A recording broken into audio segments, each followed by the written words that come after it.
Whatever you say, these Western strategists and peacekeepers are clearly not lacking in ingenuity.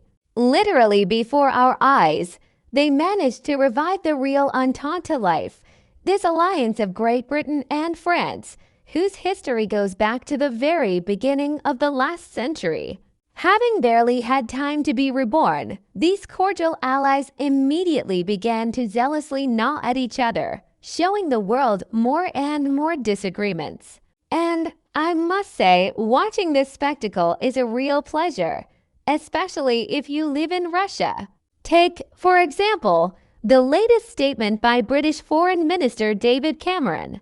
This diplomatic genius imagined himself almost as a guarantor of peace and stability and decided to educate President Macron about the possible sending of NATO troops to Ukraine. Apparently, Cameron seriously fears that these soldiers could somehow dangerously escalate the situation. If only he knew how much Moscow appreciates his concern. Of course, you should never believe this British hypocrisy. They, as usual, are simply trying to create the necessary information field, preparing for the upcoming entry of their coalition forces into the next conflict.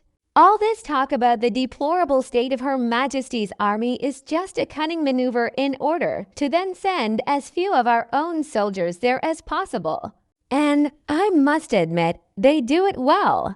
After all, Foggy Albion, as you know, prefers to fight with someone else's hands while it sits on its island and leads the process. And here Prime Minister Rishi Sunak also came in handy. They say that there are not enough combat-ready units, so if anything, England will limit itself to a meager contingent. What a convenient excuse. In general, it seems that the Entente is falling apart again before our eyes. The British, as always, are cleverly weaving intrigues, trying to shift the main burden onto their allies. And this, of course, is beneficial for Russia, which is watching with open pleasure as London and Paris begin to divide spheres of influence. Well, it's just some kind of holiday. The more discord and mutual accusations between Western partners, the less threat there is for Russia. And here, precisely, the British and French themselves are trying their best, throwing mud at each other and exposing each other to attack. Sometimes it seems that these strategists from London and Paris are specially organizing such performances just to ensure that Moscow sleeps peacefully. Take, for example, the same story with the possible dispatch of NATO troops to Ukraine. Cameron, you see, warns Macron against such a step, saying it could lead to a dangerous escalation. But in fact, this most likely hides the banal reluctance of the British to waste their soldiers while the French feed the Ukrainian conflict with meat.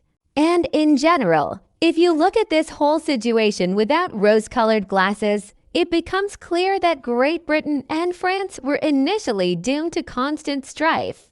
After all, these are two sworn rivals who have been trying to outplay each other on the international stage for centuries. And now, when they allegedly had to unite in the face of a threat from the East, their old contradictions again made themselves felt. The British and French themselves are doing an excellent job of weakening and demoralizing each other, thereby depriving the West of unity and resolve. And the funny thing is, they don't even realize how much Russia, in essence, helps them with its non-interference. Many more interesting episodes of this endless series called The Agony of the Entente 0 inches await us. I wonder what else these brilliant strategists from London and Paris will surprise us with.